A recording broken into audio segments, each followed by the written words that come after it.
Nós estamos enfrentando, você que está nos assistindo em casa, acredite, nós estamos enfrentando esse desafio hoje. Onde encontrar jornalistas, onde encontrar bons escritores, né? Ou seja, pessoas que podem escrever colunas, onde nós vamos encontrar um bom diretor de redação. Imagine, se tu virar pro Carlos e falar assim, Carlos, estou com o nome de um diretor de redação, que o Carlos vai pegar teu telefone na hora. Vem cá que nós temos que conversar, ou não é, Carlos? Sem dúvida, sem dúvida. Porque é um desafio enorme. Não, estou falando, e por falar em conversar, eu acho que o ministro já está a postos aqui, Alan. Vou passar o comando aqui pro tá a tela preta aqui. Aí, ele tá aí, ministro. Tá aí com a gente. Então eu queria dar aqui uma boa noite ao ministro Fábio Faria. Ministro, muito obrigado por estar aqui com a gente hoje no nosso boletim. Tá mudo? Tá no mudo aí. Dá uma olhadinha. Boa noite, Alan. Boa noite a Ítalo, Max e a todos que estão aqui. É o Carlos também, né? Isso, Carlos Dias. Muito bem, queria já começar aqui passando a palavra para o Carlos Dias para começar aqui a entrevista com o ministro. Bom, boa noite, senhor ministro. Renova aqui a satisfação do Terça Livre em tê-lo conosco.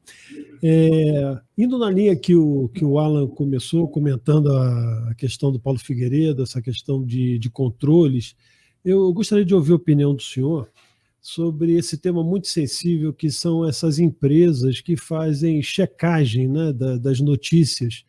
Eu queria entender se existe, por parte do Ministério, uma observação no campo jurídico, se essas empresas, de fato, elas têm essa autoridade para fazer classificação como se fosse instrumento de censura. Não tem. Não existe algo do Ministério que recomende isso, até porque o presidente Bolsonaro é 100% a favor da liberdade de expressão. Inclusive, a luta dele é essa. Então, eu vi até o senador hoje, Renan Calheiros, depois da oitiva do Pazuello, falando que iria sugerir que o governo criasse uma agência de checagem. Isso não existe por parte do governo, não existe essa iniciativa nem pela parte do Ministério, nem do presidente Bolsonaro.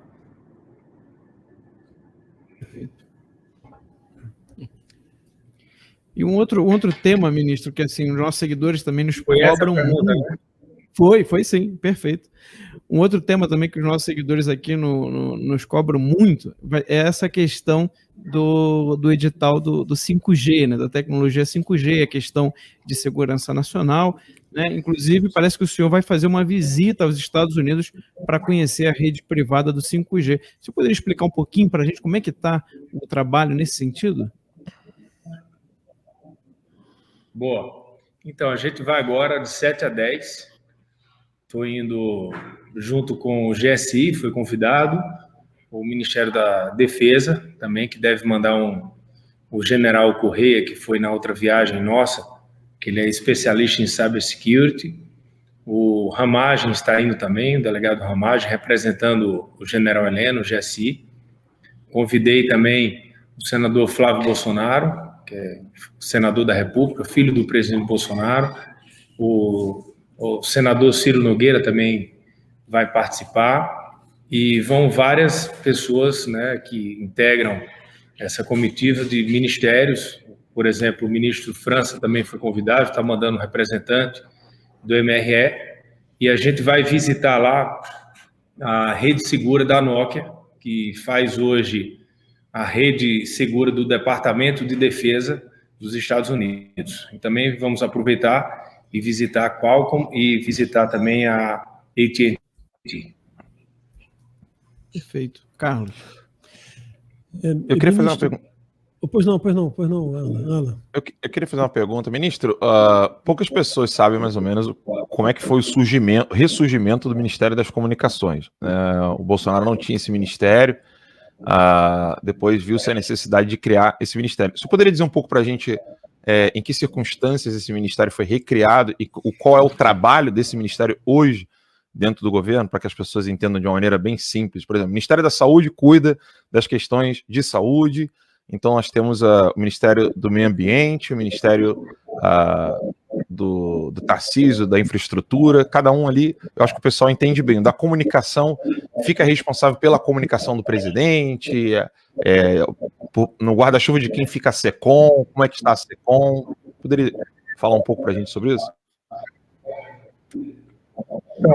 Cortou o começo da sua pergunta, se pudesse repetir. Em que circunstância foi... Em que circunstância o Ministério foi recriado, né? Porque o presidente Bolsonaro não iniciou com esse Ministério, ele acrescentou esse Ministério posteriormente. Tá, entendi. O Ministério das Comunicações, existia uma Secretaria de Comunicação que ficava dentro do Ministério da Ciência e Tecnologia, né? Então, lá existia tanto a Secretaria de Radiodifusão como a Secretaria de Telecomunicações. O que é que aconteceu? Migrou para comunicações com essas duas secretarias, não foi criado nenhuma nova secretaria. A SECOM, que ficava dentro da SEGOV, que cuida da política do governo, né? A articulação política não tem nenhuma sinergia com comunicações, ela saiu da SEGOV e foi para a comunicação. Então, foi feita essa separação de ministérios de Ciência, Tecnologia e Comunicações. Foi criado para que ficasse tudo dentro de uma vertical só. Essa foi a ideia, separar ali, deixou o Marcos Pontes, o astronauta Marcos Pontes, cuidando só de Ciência e Tecnologia, e a gente fez o Ministério das Comunicações com a SECOM, que está no nosso guarda-chuva. A Anatel também, por exemplo, a EBC e os Correios. Perfeito. Carlos. Ministro, retomando a questão do 5G, nós sabemos que certamente envolve diversos ministérios. Eu queria entender particularmente do senhor que essa grande responsabilidade, né, da adoção desse sistema, nós temos questões de ordem de Estado relevantes, que são a questão da defesa, né, informações classificadas, até mesmo questões de ordem de tráfego, de questões de ordem pessoal, né, como é que se diz, de informações classificadas, receita, defesa, enfim. Como é que o senhor pode nos explicar que essa questão de uma descentralização, que funcionaria muito bem, em alguns outros medidas de países estão tentando concentrar dentro de um sistema, dentro de uma única lógica, né, de funcionamento do tráfego de informação? Então, aqui o que é que a gente fez? Quem tem a palavra final, a decisão final em relação ao 5G é o presidente Bolsonaro, né? Ele que vai, no final de tudo, ter a decisão presidencial, até porque esse assunto se trata não apenas de aumento de velocidade, né, que do 4G para o 5G nós teremos 100 vezes o aumento de velocidade da internet. Nós iremos ter internet das coisas que vai funcionar nas indústrias, como nós temos no 4G, o Waze, o Uber, o FaceTime, o Zoom funcionando perfeitamente, que mudou as nossas vidas. O 5G vai mudar a vida das empresas, das indústrias, né, do nosso agro, da mineração, telemedicina, segurança pública. E também tem segurança nacional, porque hoje nós temos uma preocupação muito grande também em relação com o tráfico de dados. E o que é que nós fizemos, né, no Brasil? Nós fizemos um grupo, esse grupo é MRE, GSI e Defesa. Nós discutimos, né, o modelo que nós iremos implementar. Nós colocamos como dados sensíveis, que são as Forças Armadas, toda a esplanada ministerial, a Petrobras, os bancos, o Banco do Brasil, Caixa Econômica, Banco Central. Vai incluir também quem, se quiserem ter acesso, a gente vai dar acesso aos outros poderes. A gente criou ali um core que vai funcionar, e dentro desse core a gente colocou várias medidas de segurança. Por isso que a gente está indo nos Estados Unidos, que vários países já estão adotando, quase todos os países agora que estão fazendo leilão de 5G estão fazendo uma rede segura, né, uma rede privativa. E isso vai fazer com que a gente tenha uma certeza, não a certeza absoluta, porque se tiver qualquer espionagem, backdoor em algum equipamento, a gente não tem como descobrir. Hoje, a gente, tecnologicamente, ainda não tem como descobrir isso, mas a gente tem como minimizar ao máximo, e a gente está fazendo isso junto com o GSI, com as Forças Armadas, para que a gente possa ter uma rede segura de governo, sem que essa rede segura possa sofrer qualquer tipo de espionagem, porque se trata de dados sensíveis do governo brasileiro. Alan. Ministro, diga aí, Ítalo, fala aí, Ministro, o senhor deu uma informação aqui que me deixou bastante preocupado. Dizer que nós não temos tecnologia para encontrar backdoors, né? Ninguém tem, e nenhum país do mundo consegue hoje detectar backdoor um equipamento, por exemplo, um semicondutor, um chip, que vem ali, algo que possa espionar, para espionar alguém, dentro de um aparelho telefônico ou de uma antena. Isso é impossível. O que a gente pode fazer com que a gente faça, que a gente minimize essa possibilidade, fique tendo a checagem, porque do jeito que a gente evolui, na mesma rapidez que a gente evolui em tecnologia, enfim, sei lá, as empresas ou alguém que também faz espionagem evolui na mesma velocidade. Então, assim, todas respondem, né, às regras internacionais de cibersegurança. Se você for visitar qualquer empresa, todas estão adequadamente dentro das regras pré-estabelecidas, mas eu duvido que hoje a gente consiga, num chip, microchip, detectar isso. Isso é falado pelo próprio general Correia, que ele cuidava da cibersegurança do Exército, e foi com a gente na viagem. Ele é o responsável pelo Ministério da Defesa, né, para tratar desse tema. Vai conosco de novo para os Estados Unidos. Ele disse: hoje não existe esse equipamento que a gente consiga fazer esse tipo de detectação. Então, se eu estou entendendo corretamente, senhor, por favor, me corrija, tá? Seja lá quem seja o ganhador aí desse leilão que vai acontecer em relação ao 5G, esse ganhador eventualmente vai ter aí a possibilidade de ter acesso a uma gama muito grande de dados aí que vão circular na rede brasileira. Tô correto também na minha presunção? Não, então a gente vai ter que dar um passo atrás. Primeiro, que a empresa não participa do leilão. Os ganhadores serão as empresas de telecomunicações.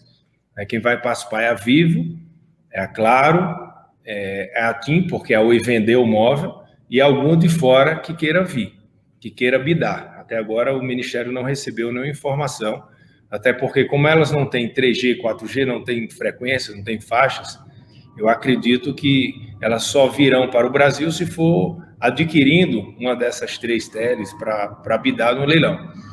Então, depois que essas empresas ganham o leilão, os espectros, que elas sabem o que elas vão ter de faixas de 5G, aí que elas vão comprar equipamentos. Mas nenhuma empresa de equipamento, nenhuma delas vai participar do leilão, que a gente fez na viagem de visitar para a gente querer entender como é o 5G no standalone, o 5G standalone, verificar os equipamentos de segurança, né, as normas de segurança, até porque o general Correia Filho foi exatamente com essa missão. A gente vai ver a implementação dos Estados Unidos, mas elas não bidam no leilão.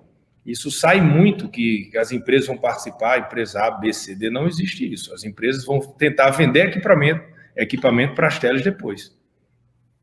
Perfeitamente. Mas em todo caso, a minha pergunta técnica, né, é justamente essa. A empresa que forneceu o equipamento, ela não poderia. Ela vai ter um acesso muito grande dos dados brasileiros. É isso que tu. Isso alguma particular pode ser instalada, não pode ser encontrada. Se eu estou entendendo corretamente. Elas não vendem celular, então as empresas vão vender antena, né? Antena que nós teremos 10 vezes mais antenas do que o 4G. Até Perfeito. Porque você tem o IoT funcionando. Então, você tem que conectar coisa com coisa. O driverless car, por exemplo, a latência é quase zero, não tem delay, então ele pode parar quando tiver um pedestre atravessando sem risco de atropelamento. Então, ela vem através das antenas, mas hoje nós não temos. Temos uma dificuldade muito grande. Hoje mesmo nós não sabemos, dentro aqui do meu notebook, que eu estou fazendo a live ou do meu celular, a gente não tem como detectar se tem backdoor dentro. Então, por isso que a gente colocou uma série de regras dentro do core, que a gente considera sensível, né? Forças Armadas e o governo federal, que a gente estabeleceu algumas normas que a gente tenta evitar. A gente, por exemplo, para a empresa fornecer os equipamentos para a Tele que ganhar, que vai fazer, né, a rede privativa de governo, tem que ter uma série de critérios, né? Tem que ter o mercado acionário brasileiro, por exemplo, tem que ser igual ao mercado acionário brasileiro, não pode ter nem um acionista que seja sócio ou que tenha, por exemplo, participação no partido político. Então, a gente estabeleceu que o critério é o critério do mercado acionista brasileiro. E a gente vai observando, vai conversando com os outros países para ver o que é que está acontecendo. As empresas estão evoluindo em detectar espião, detectar uma série de coisas, mas assim, a gente não tem como garantir 100%, nem hoje, nem acredito que em poucos meses a gente consiga ver um equipamento, ver um celular e passar por uma máquina, enfim, uma antena e saber se ali tem algum backdoor. Não tem, ninguém tem como confirmar isso. A dificuldade técnica de encontrar essas backdoors, eu acho que ficou bem claro, bem caracterizado mesmo, né? O senhor citou aí alguns casos de um critério que está sendo estabelecido para a empresa que vai fornecer para as teles, no caso das Forças Armadas e da Presidência da República, né, por se tratar de uma informação mais sensível, tem uma série de critérios, né? Evidentemente, esses critérios são mais rígidos do que, né, para o público em geral. Mas para o público em geral, vai ter algum tipo de critério também? Você pode adiantar algum tipo de... pode adiantar para a gente ou vai ser a previsão é que seja bem liberado? Assim? Esse box, ele é do tamanho que o governo quiser. Se o governo quiser, dentro desse box, incluir o agronegócio, por exemplo, se ele quiser incluir Tocantins, se ele quiser incluir Mato Grosso, é uma decisão do governo.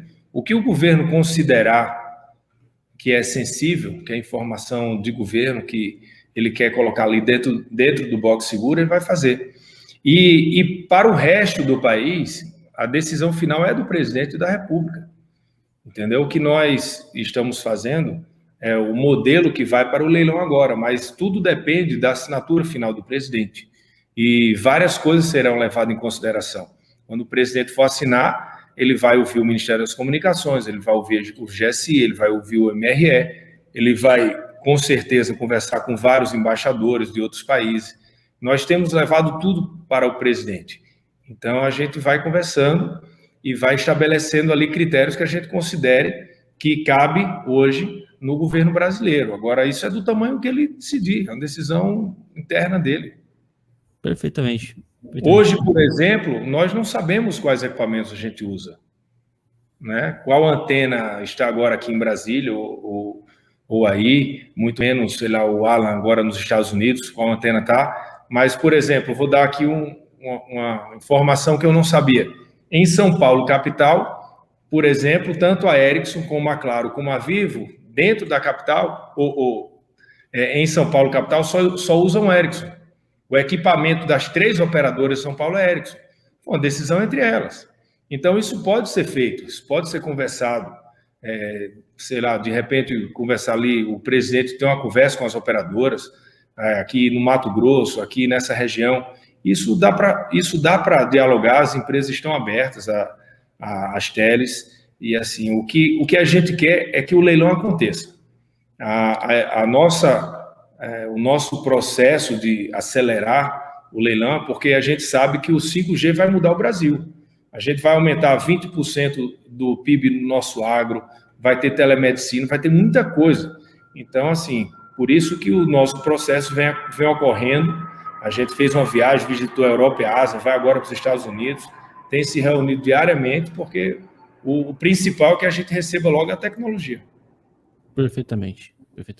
Alan. Ministro, você disse então que a comunicação do governo está, hoje, no caso a SECOM, está debaixo do seu ministério. A gente percebe claramente que houve uma mudança na SECOM, porque no início o Terça Livre acompanhou isso de perto, a gente viu o abandono por completo da comunicação do presidente, o presidente sendo difamado aqui nos Estados Unidos, ano passado, à torta e à direito, e tudo isso graças ao general Santos Cruz, que acabou com várias estruturas de comunicação internacional do governo. Então hoje o presidente Bolsonaro é difamado na CNN, 24 horas, falou de Brasil, falou de Amazônia, falou disso, daquilo, o presidente é difamado e não tem nenhum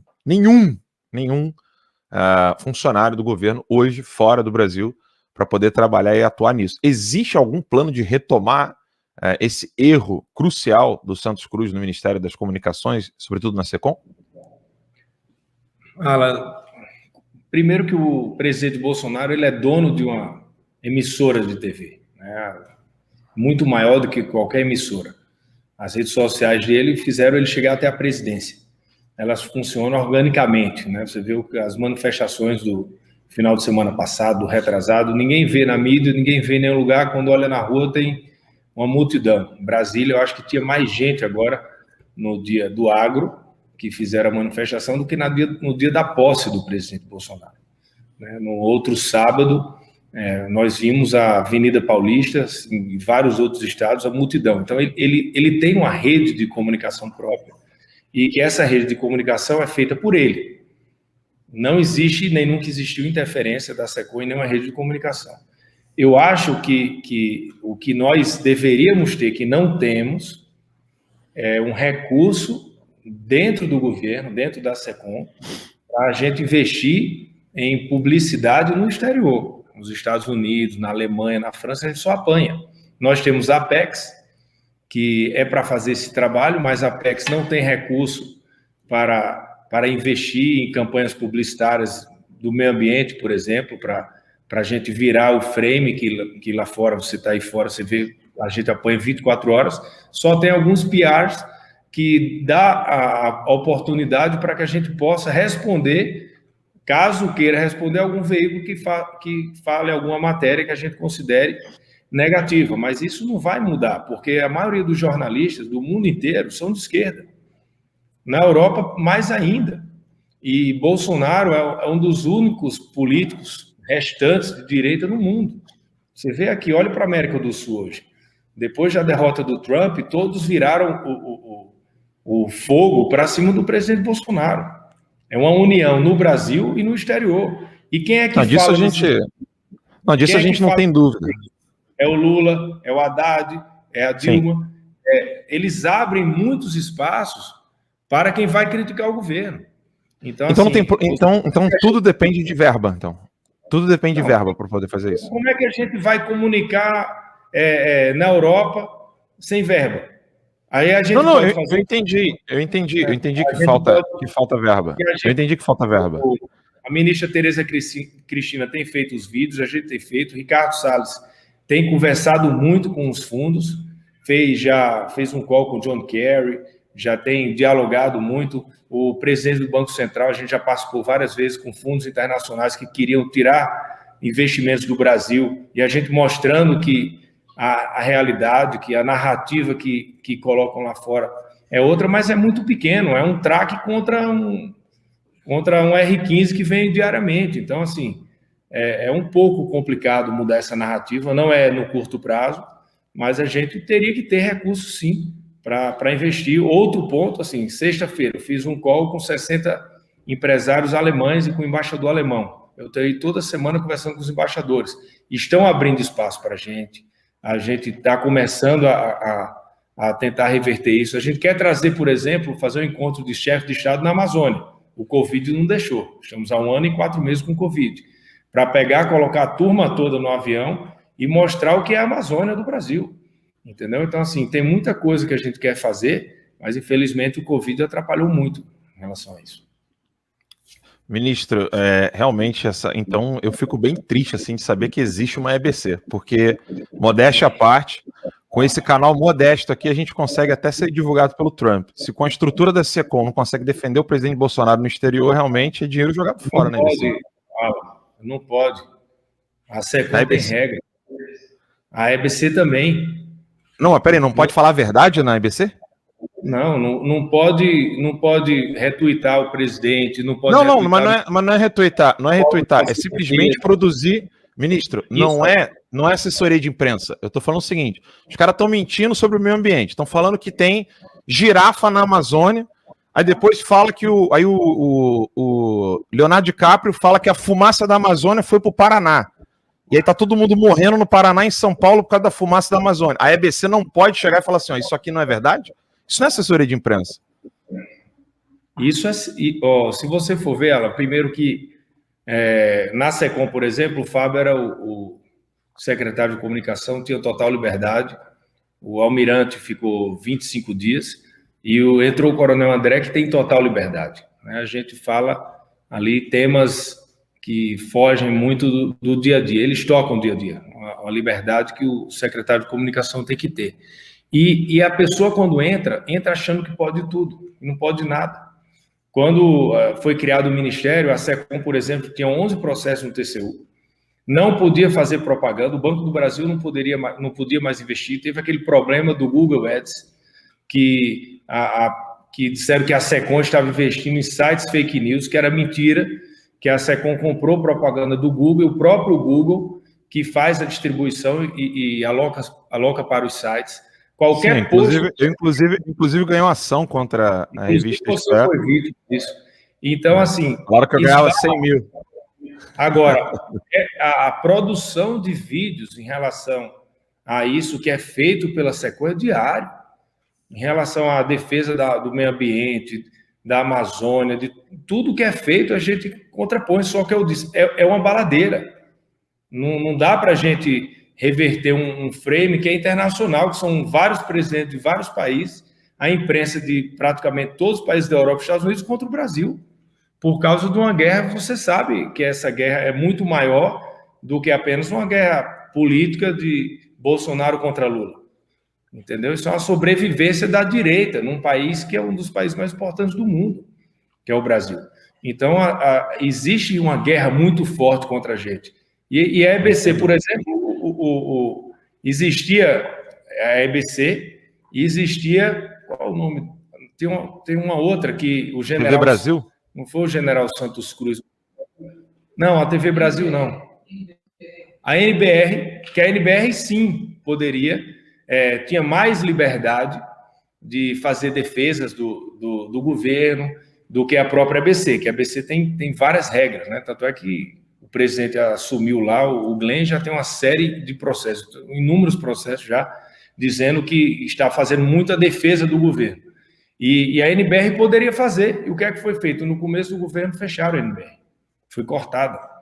Então, isso foi feito logo no comecinho do governo, acho pelo general Santos Cruz, se eu não me engano. Mas só para deixar então, claro, assim, ministro, não é tanto uma defesa. Mas, ministro, eu entendi. É o Apex, é o único. Entendi. Isso eu entendi. Eu não estou falando de defesa como assessoria de imprensa. Nós aqui mesmo criticamos e elogiamos. Nós temos total liberdade, então nós olhamos as coisas, falamos como nós a vemos. Né? Se nós estivermos errados aqui no Terça Livre, quem está errado aqui é o nosso raciocínio, não é o nosso bolso. Aqui nós temos total liberdade. Acho que o ministro caiu. Mas o que eu estou querendo dizer, deixa eu só esperar o ministro voltar lá, não é uma defesa como assessoria de imprensa. Vou esperar, tentar ver se o ministro volta ali. A gente está mesmo com um problema de internet no Brasil aí. Tá feio, hein? Como é que a gente vai competir 5G com isso aí? Vai ser difícil. Max. Bem, estamos aguardando aqui o... Não, mas assim, é triste ver que a EBC realmente hoje, ela pode produzir um conteúdo. Vou esperar o ministro voltar ali. O pessoal falou que o ministro Italou, né? Aí, Italo, ainda bem que tu tá no estúdio, né? Não, mas foi bom o ministro explicar isso aí. Realmente existem regras na EBC. Isso aí é fato, tá, gente? Isso que ele está explicando parece alguma coisa que é muito difícil de entender, mas não, é bem simples. Realmente, se houver qualquer tipo de uso político partidário, no caso da EBC, você tem regras ali, rapidinho, que dali vai parar numa denúncia interna ali, na própria República, porque assim, se cada presidente puder usar a EBC a seu bel prazer, realmente é um absurdo. Mas o ministro voltou aí. Então, Alan, eu estava falando que a gente tem, diariamente, a gente tem várias, a gente se reúne na SECOM, faz vários vídeos, a militância é quem mais nos ajuda, se não fosse a militância, o governo estava morto, porque ajuda muito a reproduzir os nossos vídeos. É o que eu falei, a emissora que nós temos, né, que é a emissora dos bolsonaristas na internet, que reproduz muito, mas são cada vídeo que nós fazemos e que a gente publica, mas quando você vai ver, é difícil ter divulgação. Tanto aqui dentro, imagina lá fora. Agora, a gente tem sim, todo dia a gente tem estratégia em relação a isso, falta recurso, hoje estamos com foco total no combate ao Covid, praticamente todos os ministérios estão focados nisso, mas a gente sabe sim que principalmente lá fora, essa visão equivocada que alguns países têm do Brasil, nos incomoda muito.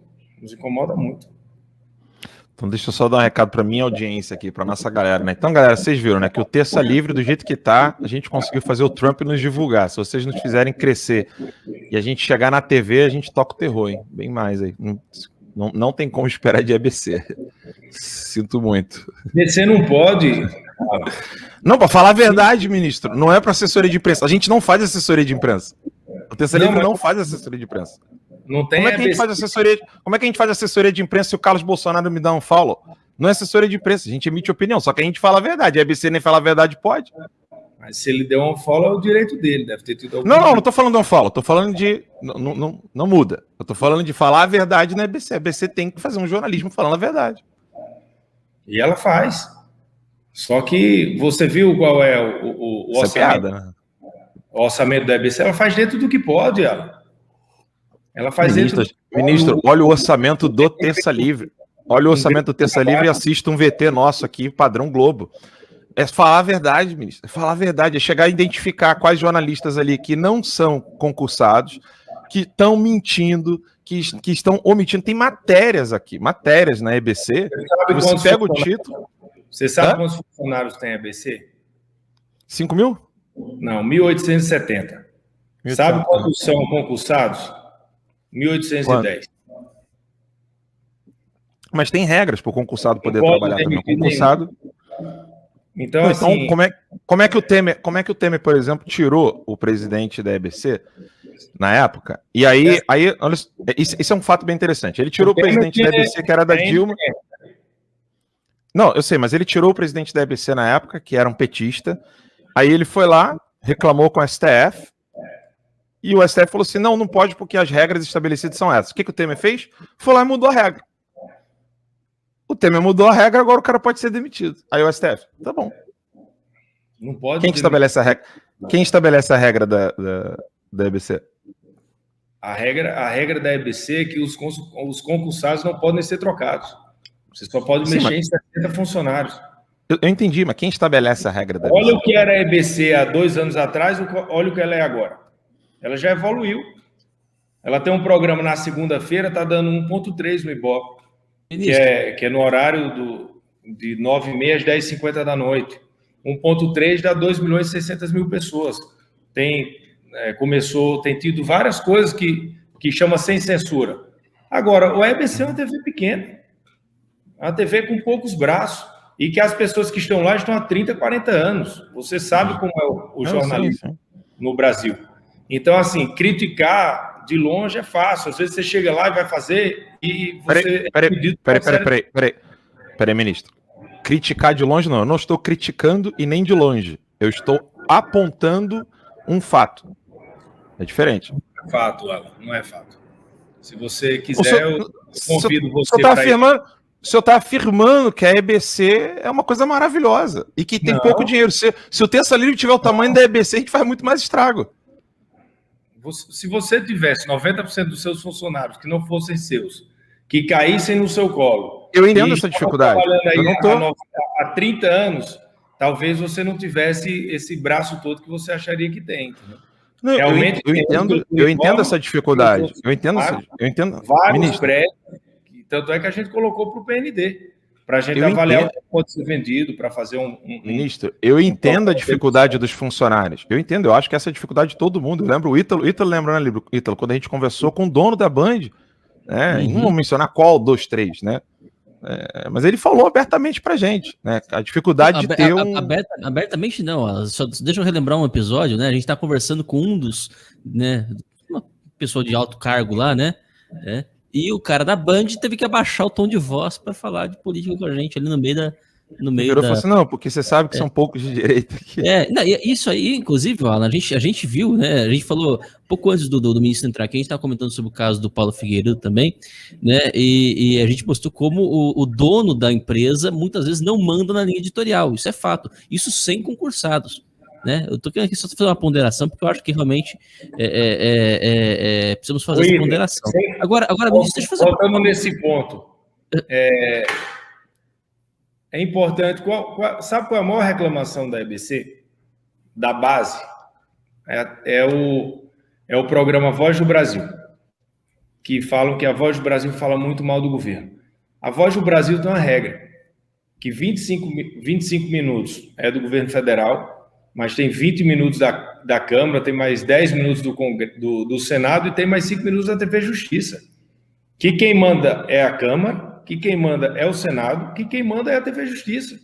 E assim, eu recebo isso todos os dias. E quando você vai ver, vai checar, eu recebo do presidente, que chega para ele, chega para mim. Quando a gente vai checar, foi na parte do Senado, foi na parte da TV Justiça. Então, assim, tem muita coisa, e por isso que a gente vai buscando, né? A gente procura caminhos alternativos, porque as dificuldades são grandes. Por isso que a gente precisa da militância, a gente precisa de usar as redes, porque a gente tem sim. Você falou, por exemplo, Raquel Sherazade, eu estava ouvindo antes, ela não está no SBT, só ela saiu em setembro, tá? Só esclarecendo isso, que eu ouvi vocês falando do caso do Paulo e da Raquel também. Ministro, aproveitando essa questão e a modernização do sistema, a gente está vendo, nós estamos ampliando para o 5G, nós temos, enfim, uma revolução tecnológica, avanços imensos. O Estado brasileiro ele continua ainda naquela condição de tutelar através de regulações, etc. O senhor acha, eventualmente, que essa modernização de fluxo de informação, de dados, etc., isso pode um dia chegar, em momento recente, a regulação, por exemplo, no campo da radiodifusão, da concessão de canais, ampliação da rede, por exemplo, de rádios e TVs, sair um pouco de um circuito, de certa forma, fechado e possa ter uma abertura, como ocorreu na própria internet. O senhor acredita nisso? O senhor tem ideia de algum estudo ou trabalho que o Ministério das Comunicações possa fazer nessa direção? Então, quem regula é a Anatel, né? E quem vota as outorgas é o Congresso Nacional. O Ministério das Comunicações, ele faz ali essa triangulação, define políticas públicas, mas nós estamos num processo de evolução. A internet chegou, né? O streaming chegou, várias empresas de fora que estão querendo entrar no Brasil. Tenho conversado com a AT&T, por exemplo, recorrente ontem. Hoje conversei com a Gates, americana também, que quer investir, e todos estão olhando o mercado brasileiro. A gente tem uma legislação antiga, que é do SEAC, que precisa resolver, porque, por exemplo, hoje não pode fazer a participação cruzada, que isso evita que muitos players de fora venham para o Brasil. Então a gente precisa definir isso. O presidente Bolsonaro está em cima disso, e com isso a gente vai definir sobre abertura de novos players ou não. Hoje uma TV brasileira, ela não pode ser vendida para fora, né? Nós temos a abertura de 30% para capital estrangeiro. Isso faz com que o gringo ele não queira entrar, né? O americano ele não vai comprar uma TV aqui no Brasil. Por exemplo, se a Fox quisesse vir para o Brasil, não vai comprar uma empresa para ter 30% e não ter maioria no conselho. Então, isso é uma decisão de governo, uma decisão do presidente, né? Se ele vai fazer isso ou não. Mas, assim, tudo isso que vocês estão falando, que vocês têm muita razão em parte, eu também fico indignado com isso em relação à EBC. Temos que evoluir sim, mas temos várias limitações de estrutura, mas a gente trabalha viabilizando o que a gente pode, dentro dos braços que a gente tem, entendeu? Agora, a pancadaria é muito grande, é só assistir a CPI para entender como é que funciona tudo. É todos contra nós. O Bolsonaro, parece que o remédio da cloroquina é só dele. Aí hoje mesmo postei um vídeo, tem um vídeo do Dória falando, que foi quem levou para o Brasil, tem um vídeo do governador do Pará, dizendo que distribuía, tem do governador do Maranhão, enfim, vários estados e dezenas de países utilizando, mas parece que no mundo todo é só Bolsonaro. Então, se unem numa única narrativa em relação a qualquer tema contra o governo, porque é um governo que não tem corrupção, é um governo que derrotou toda a classe política, derrotou o sistema, derrotou a imprensa, derrotou o judiciário, derrotou todos os partidos políticos, então querem ver Bolsonaro derrotado. E utilizam o quê? Os meios de comunicação. Utilizam as narrativas, se unem numa única narrativa contra o governo, e os braços que nós temos são poucos. E o que é que a gente vê? Existe uma incompreensão, muitas vezes, uma incompreensão por parte das pessoas que estão no governo, além de a gente apanhar da esquerda, de tudo, acaba tendo um conflito dentro da própria base, porque é realmente todo mundo nervoso, todo mundo querendo resolver e não consegue. E então a gente acaba se desentendendo com tudo que eles querem. Eu acho que isso que a gente precisa rever. A gente precisa estar unidos para que a gente tenha também a verdade dos fatos que a gente consiga impor, que foi isso que Bolsonaro venceu a eleição. Mas, senhor ministro, com relação ainda nesse ponto, o senhor vê de forma viável, do ponto de vista de uma tecnologia que simplifique esse acesso e amplifique as possibilidades, por exemplo, não diria de investidor estrangeiro, mas eu diria de uma ampliação daqueles que operam, por exemplo, um sistema como o nosso, ter uma possibilidade de uma disputa, eu diria que, de certa forma, equitativa em termos de porte, né?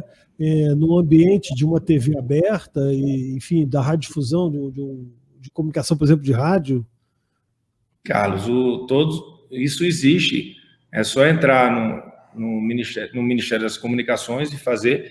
Você se cadastra, tem lá, vai abrir em algum momento para TV educativa ou para TV comercial, tem as regras, né? Tem um prazo de cada uma, tem todas as regras que são pré-estabelecidas lá, que a gente já herdou e até estamos pensando em fazer alguns decretos, algumas portarias melhorando isso. Migração de AM para FM, já fizemos um monte, estamos revendo todos os processos de TV das rádios comunitárias, que tinham 5.200 processos parados numa gaveta, a gente está limpando tudo, e tudo leva para o presidente, nada é feito sem que tenha autorização prévia do presidente. Entendeu? Agora, o sistema de governo é muito burocrático e assim, é muito lento, tudo é muito lento, né? E não era antigamente que chegou lá um presidente da República e distribuiu, deu a Globo para um, a SBT para outro, a Record para outro. Enfim, isso foi um momento único da República, né? Tudo é muito mais complexo. Você vê a CNN, por exemplo, quis virar TV aberta no Brasil, e foi impedido pela lei do CA, que ela virou TV fechada. E o BP dela, o business plan dela todo era para ser uma TV aberta. E não conseguiu porque ela ficou ali paralisada nas garras dentro ali do Senado, entendeu? Da própria burocracia. Então é isso que a gente está fazendo. A gente tem feito muita coisa, um Ginga D para TV aberta, a gente está evoluindo essa questão das rádios, estamos aumentando a quantidade de faixas, a faixa estendida para FM, porque já tem FM e não quer que entre outras. Então a gente está fazendo a faixa estendida. E óbvio que a gente quer dar espaço para os canais de YouTube, para os canais independentes que estão fazendo um belo trabalho, que tem uma audiência gigante e que se tivesse numa TV seria muito maior. Entendeu? Então, óbvio que isso está no nosso radar. Esse aspecto que eu estava colocando, eu posso continuar, Max? Claro, Eu queria tocar um ponto também muito relevante, que a gente tem observado que o Ministério está trabalhando no campo da desoneração do Estado. O senhor sabe muito bem, não estou aqui duvidando disso, que o Estado brasileiro, de certa forma não, é um empecilho até mesmo para o desenvolvimento, né? Porque todo o fluxo de riqueza do país se concentra numa estrutura estatal privilegiada que, enfim, suga, né, essa riqueza e esse trabalho do país. E o senhor, numa direção inversa, está colocando uma das grandes empresas e chamado patrimônio, né, do povo brasileiro, dizem, né, empresas estatais, o senhor está colocando os Correios, né, que é um símbolo bastante significativo desse Estado brasileiro, vamos chamar centralizador e concentrador e monopolista. Então, eu queria perguntar ao senhor como isso está evoluindo. Eu sei que está na Câmara, mas o senhor está confiante vamos dizer assim, no sistema de capitalização, pelo que está se falando, né, dos Correios. O senhor podia explicar um pouquinho melhor para nós? Carlos, por dois aspectos. Primeiro, que a gente conseguiu, logo quando teve a mudança do presidente da Câmara, que o presidente Arthur Lira entrou, o nosso projeto estava pronto em dezembro, final de dezembro, o PL. A gente esperou ter a mudança, porque eu fiquei com medo de ter um relator, que é livre escolha do presidente da Câmara, ter colocado ali para o PT, por exemplo. Escolheu um bom relator, um relator que tem interesse em acelerar, o deputado Gil Cutrim. O deputado Hugo Mota já fez um requerimento de regime de urgência e foi aprovado com ampla maioria. E ali foi uma sinalização de que, já que o processo de urgência foi aprovado, sinaliza que a gente vai ter também maioria no PL. E assim, os Correios é uma empresa que tem 98 mil funcionários. Mas se a gente for olhar para a Europa inteira, para os principais países da Europa, por exemplo, citar aqui a Alemanha, a DHL era os Correios da Alemanha, e hoje virou um case mundial. Então, o presidente Bolsonaro, ele se elegeu com algumas premissas, né? Liberalismo econômico, conservador nos costumes. E é isso que a gente trabalha. Os Correios foi uma promessa de campanha do presidente. A EBC foi agora para o PND também, desestatização, que foi um projeto de campanha do presidente. Eletrobras. Então, assim, o presidente Arthur Lira está muito afinado com o governo.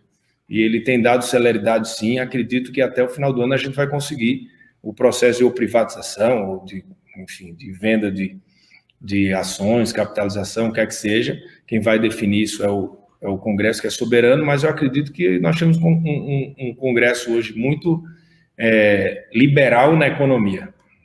Vide o que já foi aprovado, a Previdência, o PL do Gás, Eletrobras, que vai ser aprovado, enfim, entre outros. Essas privatizações, elas são muito importantes, né? E a gente sabe muito bem que existe uma imprensa mentirosa que não comenta, por exemplo, com aquele funcionário do Correios que ele vai viver melhor, né? Porque ele vai ter mais oportunidades. Para quem está nos assistindo agora, vale lembrar, né? Aqui nos Estados Unidos, por exemplo, eu sei que não é a questão do Correio, né?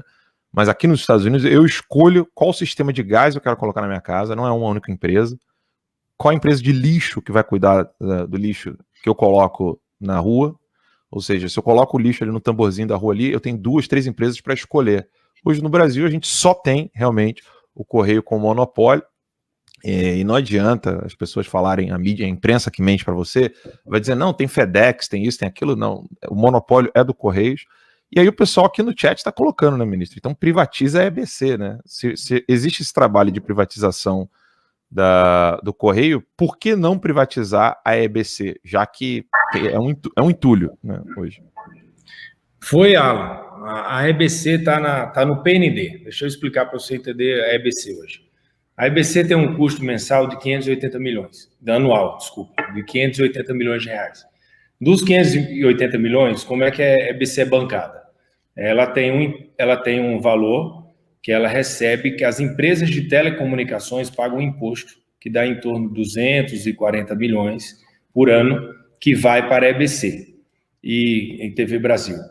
E também ela tem um valor investido no banco, que recebe em torno de 200 e poucos milhões desse investimento que ela tem no banco, né, de juros que recebe. Então, ali ela banca ali 80% do seu custo. 85 milhões vem da União. Então, como é que você vai, hoje, privatizar uma empresa que, se ela perde esse financiamento das teles, e se ela perde esse valor que ela recebe dos bancos, do aporte que ela tem no banco, ela é uma empresa que dá $500 milhão de prejuízo. Ninguém vai bidar, ninguém vai comprar. A gente colocou a EBC no PND, o Programa Nacional de Desestatização. O PND, o BNDES contratou uma consultoria, a consultoria em 120 dias, já há 90 dias, que já faz 30 dias, vai nos mandar qual o modelo ideal, se vai ser privatização, se vai vender os ativos. Nós temos um prédio só da EBC que vale 300 milhões. Um foi vendido por 90, agora no Rio de Janeiro, esse dinheiro já foi para a economia. Então, a gente vai receber da EBC, a ideia é otimizar a EBC, vender os ativos, fazer um programa de demissão não voluntária, mas incentivada, com a venda desses ativos, que a gente possa reduzir a EBC e otimizar ela, porque hoje a EBC hoje em Brasília é maior do que qualquer emissora de TV aberta, ela é muito grande. É grande. Isso aí a gente fez já, pode dizer para o internauta que isso já está no PND, igual os Correios. Os Correios saiu do PND o modelo, a gente fez o PL, e a EBC já está, junto com a Eletrobras. E que as pessoas precisam entender também que o sistema não é 100% privatizável, e nem por isso ele tem que permanecer estatal. Então se desmobiliza a operação, porque gera menos prejuízo para os cofres públicos, aliás, tenta anulá-lo, ou então numa modelagem, senhor ministro, de longo prazo, né, com uma possibilidade de, através de, se for um setor estratégico, uma coisa nesse sentido que interesse a atividade privada funcionar, se alongue os perfis, né, e se permita, vamos dizer assim, o financiamento através de bancos públicos, como foi feito, né, historicamente em setores que ganhavam incentivos.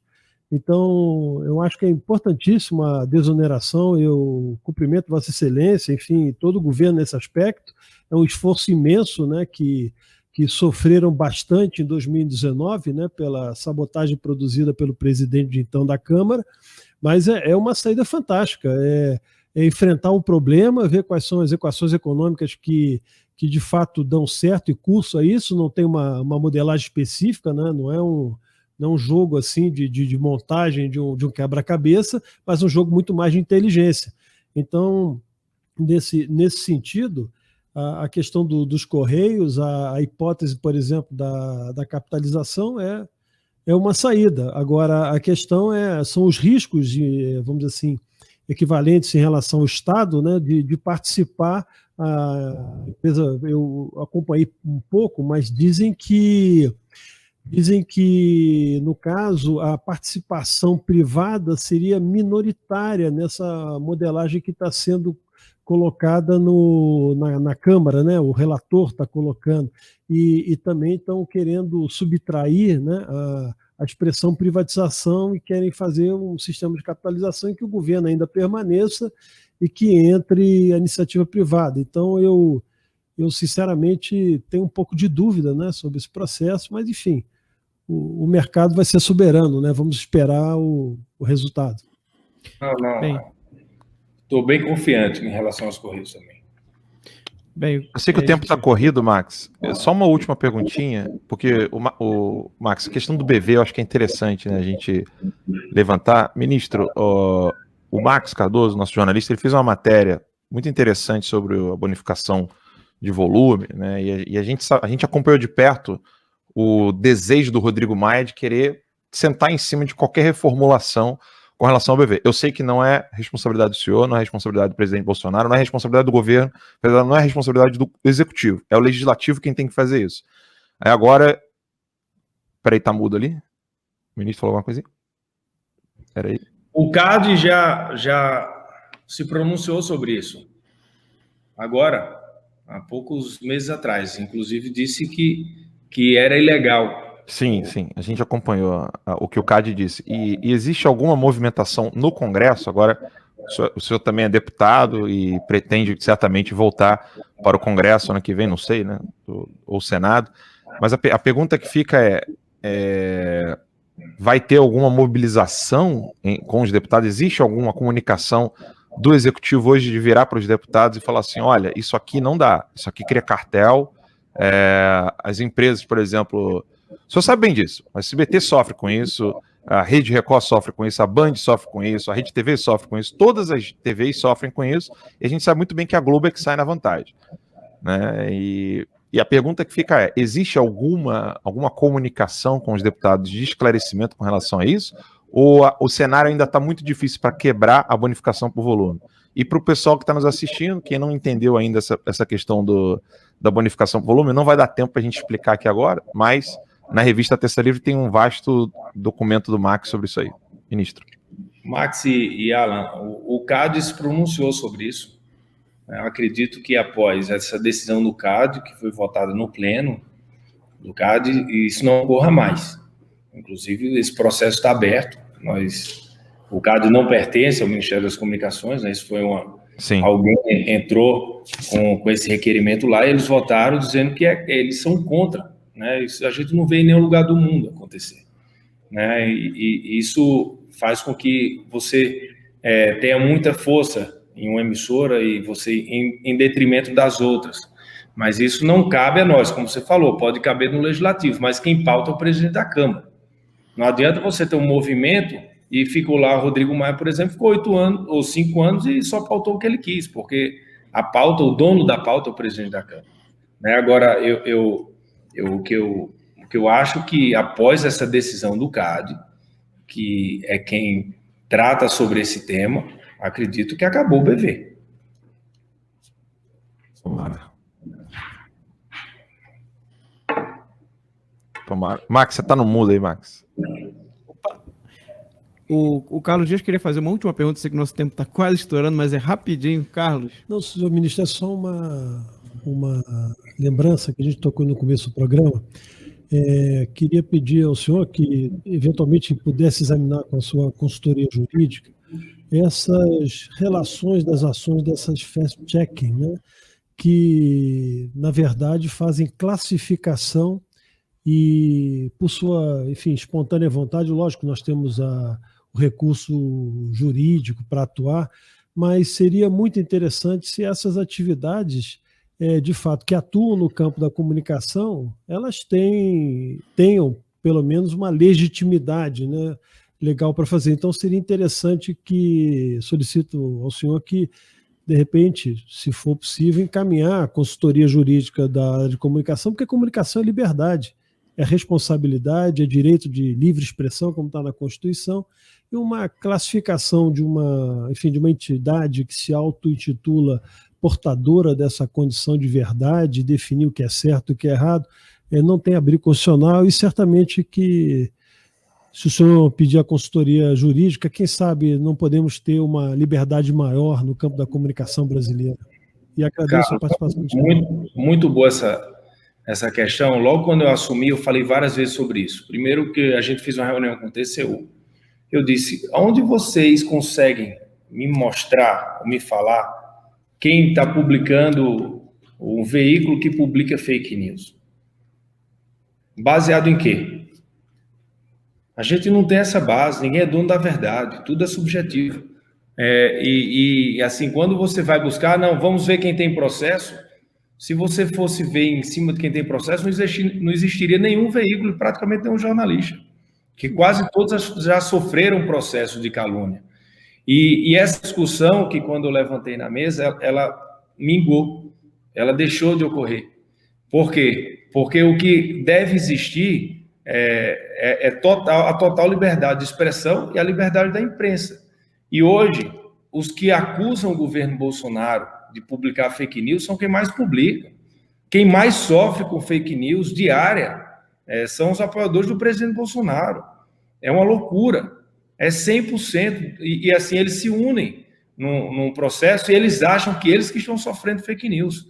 E assim, o governo vai, todos os dias do governo, eu vou acatar aí a sua sugestão, vou falar com a Conjur sim, mas a nossa briga diária vai ser pela liberdade total, liberdade acima de tudo, que o governo defende.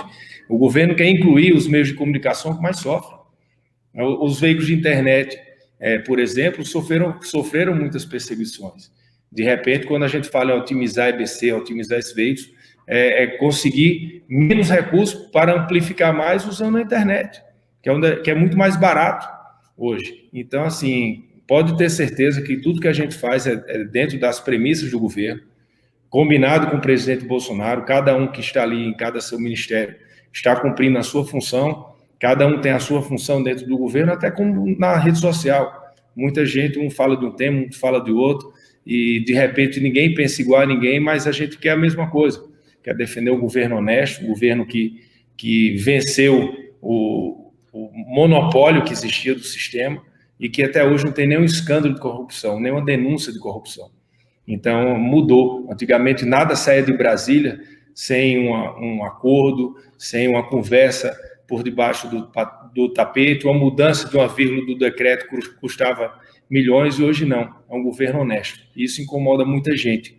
Por isso que a gente precisa de unir a direita, unir as pessoas que apoiam o presidente Bolsonaro e respeitar que cada um tem a sua função. Perfeito, ministro. Queria muito aqui agradecer a sua participação no nosso Boletim da Noite. Muito obrigado por aceitar o convite, estar aqui disponível, né? Passamos até um pouquinho do tempo que o senhor tinha disponível, então muito obrigado. Obrigado mesmo. Não, obrigado a vocês. Valeu, Terça Livre. Já é a segunda entrevista, né? É verdade. Assumir outra agora. Valeu, um abraço a todos. Valeu. Obrigado. Fique com Deus, ministro. Valeu. Muito bem. Max, realmente é um desafio, né, cara? Mas eu acho que o caminho é privatizar, né? Sim. Como ele já falou, né? Que já está ali já a caminho, já está no plano.